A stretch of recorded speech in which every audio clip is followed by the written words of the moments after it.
Once upon a time, Little Red Riding Hood set off through the forest to deliver a basket full of food to her grandmother. But unfortunately, the wolf was never far behind. We all know how this story ends.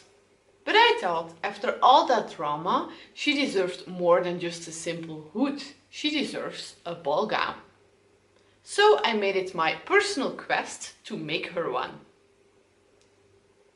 The very first piece I'm going to create for this project is the cloak with a massive train. Because what is Red Riding Hood without something dramatic following her through the woods?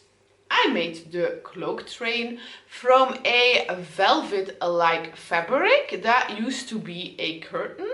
I ripped open all of the seams, removed the rings, and hereby gave this curtain a brand new purpose. For the pattern, I used an old book. Don't worry, big disclaimer, no fairy tales were heard in this pattern making process, as the book was destined for the bin anyway. I made a pattern for an ankle length half circle skirt, but instead of making it fit my waistline, I made it fit my neck. Voila, here is how you have a cloak pattern instead of a skirt pattern.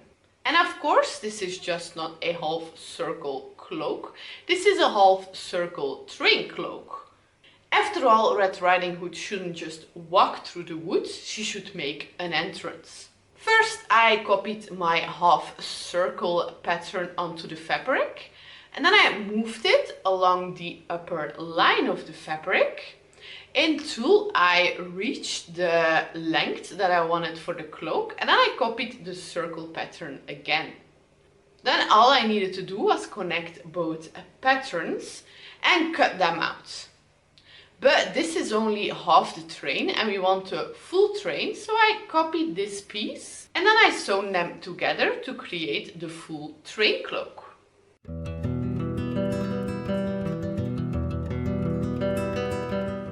I used the hood from my coziest sweater to create a pattern. I made it double-sided so that the velvet would be on both sides of the hood. And then I sewn it to my cloak train.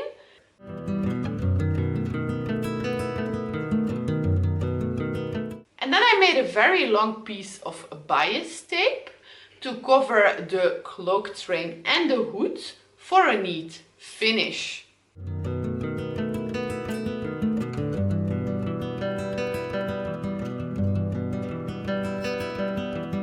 After I had the cloak, I needed to add something underneath, otherwise this would have turned into a very different kind of photo shoot.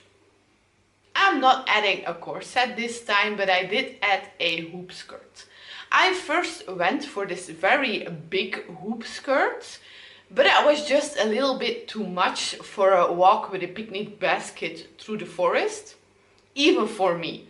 So I decided to switch the big hoop skirt for my smaller, handmade, very ugly one. And I covered this up with 3 petticoats to cover the ugly, weird bone structure of the hoop skirt.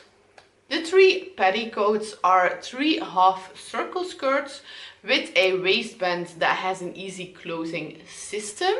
For the dress underneath, I started with a big circle skirt. Because if you are going to wear a big train cloak, you might as well twirl in it. The bodice of the dress is in the same style as the milkmaid dress. The milkmaid dress is a kind of sundress that's been trendy for a few years online. I really love this dress and I recently made one, this strawberry one that you see here on the screen. I made a step-by-step video on how I made this dress, so I'm going to link this somewhere here in case you are interested in that. And this is what the dress looks like on its own. It could really pass for a wedding dress without the cloak. And then it was time to give my dress its forest debut. So I gathered the essentials, me, the dress, the cloak, a picnic basket, my dog, who will of course double as a very scary wolf, and my friend Sarah, who cheerfully volunteered to be my photographer for all of my crazy ball gown ideas.